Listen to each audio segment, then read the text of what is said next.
Monte Manaim. Deus, olha para minha fé aqui no Monte Manaim. Vim buscar o meu milagre, O lugar dos grandes milagres de Deus. milagre Deus vai fazer, o milagre Deus vai fazer na minha vida. Assista agora o que aconteceu no Monte Manaim. Milagre Deus vai fazer. Só vou falar uma coisinha. Eu lembro um dia que eu estava no Monte Manaim, e aí uma bispa chegou para mim desesperada e falou assim: Primaz, a moça levantou da cama e o lençol era branco, estava vermelho, porque o corpo dela estava todo em carne viva e sangrava, e sangrava, e sangrava.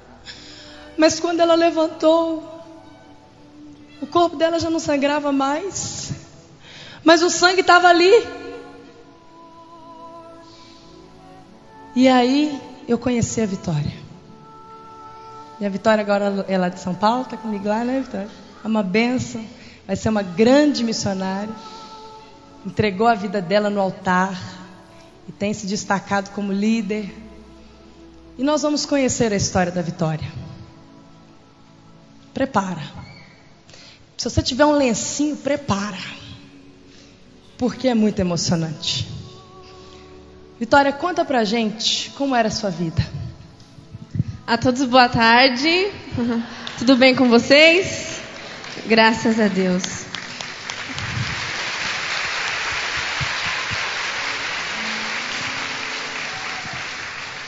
Bom, antes de eu conhecer o santuário, minha vida, eu era muito doente. E eu tinha uma doença que ninguém sabia o que era. Eu não tinha pele. Aí vocês me perguntam, como assim você não tinha pele? Eu não tinha pele, eu era em carne viva dos pés à cabeça. E meu corpo todo sangrava. E emanava água, aquele cheiro horroroso. E chegou uma época, eu tinha mais ou menos uns 12 a 13 anos, que tudo começou. Então eu não tinha mais pele, estava sofrendo demais, porque era muita dor que eu sentia no meu corpo. Então chegou uma época em que eu parei de ir para a escola, porque eu tinha vergonha. Porque a pior coisa era você chegar num lugar e as pessoas olhar e falar assim: nossa, olha que nojo. Olha que nojo a cara daquela menina. Tá escamando, tá saindo água, tá sangrando, tá caindo casca do rosto dela, do corpo dela. E então eu era muito humilhada. Então eu não ia mais para a escola. Eu ficava o tempo todo trancada em casa. Quanto mais eu vivia trancada, era melhor para mim. Eu passei a ser agressiva, porque eu não tinha mais paciência com ninguém. Eu não tinha mais vida praticamente. Então, naquele momento, chegou uma época que eu não conseguia mais andar. Porque à medida que eu andava, as minhas feridas abriam mais. Então, eu andava, a ferida abria, e eu colocava a mão porque doía demais. Só que no momento que eu colocava a mão aqui, a minha outra ferida aqui abria mais. Então, eu já não conseguia mais me movimentar, eu já não conseguia mais fazer nada. Tudo eu dependia dos meus pais, da minha mãe. Todos os dias, quando eu acordava, eu olhava para a minha cama e só via sangue e casca. O meu apelido era pele de peixe, era pele de cobra, porque parecia... vocês já viram quando alguém vai limpar o peixe, aí faz assim, aí vai saindo aquela escama? Era igualzinha a minha pele. Então, eu tinha vários apelidos, eu era muito humilhada por causa disso. Então, eu já não via mais saída, eu já não via mais esperança, porque era todos os dias acordar e da mesma forma, acordar, ver os meus lençóis cheios de sangue, cheios de casca, sentir cada dia mais dor e não ver uma solução. Para tomar banho, eu não conseguia. Você sabe que quando você rala o joelho ou rala alguma coisa, para você encostar na água arde. E arde muito. Agora você se coloca no meu lugar. Se coloca no lugar que quando era o corpo inteiro, dos pés à cabeça, em carne viva. Eu cheguei a uma época que eu já nem tinha mais cabelo direito, porque eu coçava tanto que eu chegava a arrancar. Arrancava meus cabelos, tanto que eu coçava. E o pior de tudo é que era eu mesmo que arrancava a minha própria pele. Então eu ficava pensando, como assim? Eu vou dormir e acordo com os meus lençóis cheios de sangue, cheio de casca, sendo que eu não vi nada à noite. Acordava com as minhas mãos cheias de sangue. E eu pensava, meu Deus, o que está acontecendo comigo? Eu já não conseguia mais andar, eu já não conseguia mais comer, eu já não tinha mais vida, já não saía mais de casa, porque eu tinha vergonha do meu corpo. Porque quando eu saía na rua, eu era vista como uma aberração, como uma anormal. Tinha pessoas que tinham nojo de mim, então eu fui perdendo amigos, fui me distanciando de todo mundo, porque eu só queria viver trancada em casa. E foi um dia que eu decidi não mais sair, decidi me isolar. Porque a única coisa que eu queria era ver a minha morte logo, porque eu não aguentava mais sofrer. Então eu fiquei uma semana trancada dentro do quarto, sem ver meus pais, sem comer, sem nada. Foi até que foi preciso a minha mãe arrombar a porta para me tirar dentro do meu quarto.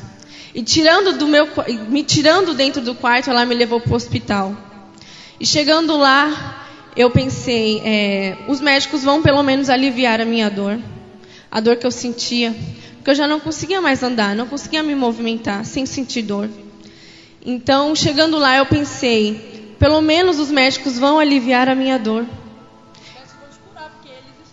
Sim, eu pensei, eles estudam para isso. Então, eles já viram algo, não sei se eles tinham visto algo parecido, mas eu acreditei que eles iam poder me curar. Minha esperança eram os médicos. E chegando lá, eu fui encaminhada, estava muito cheio o médico, mas eu fui passada de primeiro, eu passei na frente de todo mundo, fui parar na emergência. Chegando lá, a médica me disse, se assenta. E eu sentei. E ela falou assim, o que você está sentindo? Eu falei assim para ela, estou sentindo muita dor, eu não consigo mais me mexer. Ela falou assim, você espera um minutinho, que eu vou ali chamar outros médicos, porque eu não sei o que fazer com você. E naquele momento, para mim, minha vida tinha acabado. Porque eu pensei comigo, se um médico que estuda a vida inteira para salvar vidas e para curar uma pessoa não sabe o que fazer comigo, o que eu iria fazer? Não tinha mais jeito. A minha única esperança era um tratamento, mas não tinha. Então fui encaminhada para outro hospital. E lá me fizeram tirar a roupa e me colocaram em volta de 10 médicos. Não tinha mais médico no hospital, porque todos os médicos da minha área dermatológica estavam comigo. E eu estava em volta de 10 médicos, sem roupa. E eles estavam estudando o meu caso. Então era algo desesperador, porque ver 10 médicos me olhando, estudando para ver aonde eles iam conseguir ver um resultado, e estudando para eles achar uma solução que nem eles mesmos sabiam se iam encontrar. Então eu fiquei ali, humilhada, porque fiquei sem roupa ali, diante dos médicos. E a solução deles foram aumentar as doses dos meus remédios, mas que já não adiantavam nada também. Só que os meus remédios davam muito sono mesmo, então eu fiquei feliz. Eu ainda falei assim, obrigado, porque dá sono, né? Então agora eu vou dormir, eu vou só dormir. Aí é bom que eu não vejo nada, não sinto nada e só durmo até eu morrer. Porque era a minha única esperança, era a única coisa que eu tinha dentro de mim.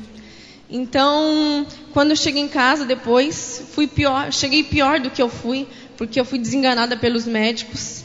Eu cheguei em casa e fui tirar a roupa e eu não andava de roupa de calor. Podia estar um sol de 30 graus, de 40 graus, eu só andava de roupa de frio. E nesse dia estava muito calor. Eu andava somente de roupa de frio porque eu tinha vergonha. Podia estar um sol estralando que eu andava de cachecol. Ficava usando somente a minha jaqueta de couro, porque ela cobria tudo, minhas mãos, tudo. Só de calça jeans, de tênis. Eu mancava, porque meus pés também eram feridos. Então, eu tinha vergonha de mim. eu não conseguia sair na rua. Se eu saía na rua, era de cabeça baixa, olhando para meus pés. Porque eu não tinha coragem de olhar para a cara de ninguém, para a face de ninguém. Porque eu sabia que se eu olhasse, eles iam me olhar com cara de aberração, de que, nossa, que pessoa estranha.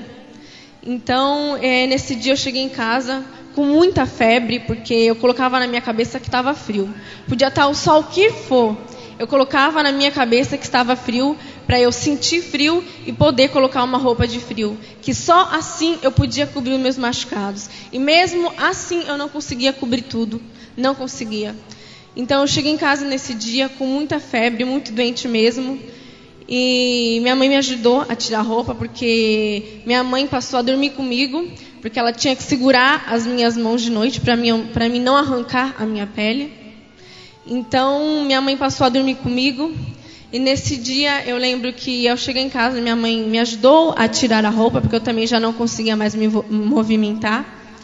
E a partir do momento que minha mãe foi puxar a minha calça, a minha pele da coxa saiu junto. Saiu junto com a minha calça. Então minha mãe ficou desesperada. Eu fiquei mais desesperada ainda, porque era sangue que saía das minhas pernas. E minha mãe foi correndo na farmácia, que tinha uma farmácia perto de casa, comprar um remédio. E naquele momento eu virei para mim e falei: chega, não quero mais viver. Para mim acabou. E minha mãe, o tempo que minha mãe foi na farmácia comprar um remédio, eu fui na cozinha pegar uma faca para me matar. E quando eu ia me matar, a minha mãe chegou e conseguiu impedir. Então foi um livramento de Deus que eu tive, porque já estava dominada pela depressão, porque eu não saía, tinha vergonha de mim, só queria viver trancada no escuro dentro do quarto. Já estava dominada porque eu ia tirar a minha vida, Então minha mãe conheceu o santuário, e minha mãe já conhecia, na verdade, o santuário há 1 ano. E ela sempre tentava me levar, só que eu não ia. Mas eu não ia porque eu tinha vergonha de sair na rua. Eu falava assim: não, mãe, eu não vou, porque é longe e as pessoas vão me ver na rua. Eu não quero ir. Eu não quero ir porque as pessoas vão chegar, vão me olhar lá. Elas vão me tratar como todo mundo me trata, como anormal, como um bicho, como uma aberração. Só que eu já não tinha mais esperança. Os médicos já falaram para mim que não sabiam o que fazer comigo, que eu ia pegar uma infecção e eu podia morrer. Então eu já queria adiantar o serviço, já quis tirar a minha própria vida. Então a minha única solução, minha mãe falou assim: você vai para o santuário comigo. E eu fui. Eu fui com muita luta porque eu não conseguia andar. Eu demorei muito para chegar porque eu fui mancando. E na época minha mãe não tinha carro, porque meus pais já haviam perdido os 2 carros que eles tinham. Então eu tinha que ir de ônibus ou de metrô, e era onde as pessoas mais me viam. E chegando lá, a profetisa me revelou que era algo espiritual na minha vida. E ela orientou a minha mãe o que precisava ser feito. E ela falou: ou você sacrifica pela sua filha, ou ela vai morrer. Ou ela vai pegar uma infecção muito grande no corpo dela, porque ela já está toda infeccionada, e ela vai morrer. Eu nem conseguia me ajoelhar, não conseguia sentar, não conseguia fazer nada quando eu cheguei no santuário. E com muita luta mesmo, porque meu pai era dono de uma loja, já havia perdido a loja. Meu pai tinha 2 carros, já havia perdido o carro, os 2 carros. Então a nossa vida financeira também estava totalmente derrubada. Minhas pomadas custavam, a mais barata era R$200 e não dava nem para uma semana. Então não tinha mais por onde correr. E a minha última solução era Deus. E eu fui no santuário. O sacrifício foi muito difícil, não foi fácil, porque meus pais não tinham de onde tirar. Foi um sacrifício muito grande mesmo. Mas minha mãe, com muita luta, conseguiu sacrificar por mim, porque ela já não aguentava mais. Ela chorava pelos cantos escondidos de ver eu, que sou a filha dela, sofrendo. Então ela sacrificou por mim. Fui no Monte Maranhão, ela me levou. E chegando lá, a primeira noite que eu dormi lá, eu acordei e meus lençóis não tinham sangue.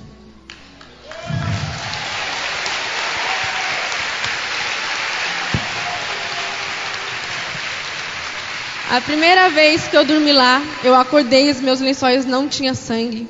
Minha mãe conseguiu dormir e acordou, olhou para mim: filha, você essa noite não se coçou. Essa noite você não se coçou e olha para o seu lençol, não tem sangue, não tem sangue. E eu fiquei muito feliz.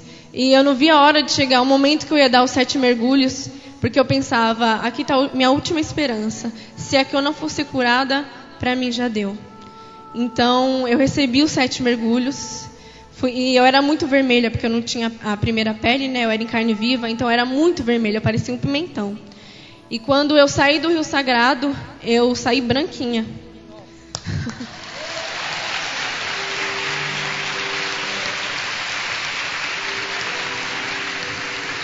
Eu não conseguia ver o que eu era por trás dos machucados. Eu não conseguia me enxergar. Porque quando eu me olhava no espelho, a única coisa que eu via eram minhas feridas, era a minha pele do rosto saindo, era saindo até sangue da minha cabeça aqui que eu tinha, do meu pescoço, porque eu tinha buracos no pescoço. Então eu não conseguia enxergar o que eu era por trás daqueles machucados. Então eu recebi os 7 mergulhos, fui para casa muito feliz. E depois desse dia que eu fui para o monte, na sexta-feira da paixão, recebi os meus mergulhos, nunca mais, eu digo nunca mais eu sofri, nunca mais eu senti dor, e hoje eu tenho a minha pele renovada. Nossa.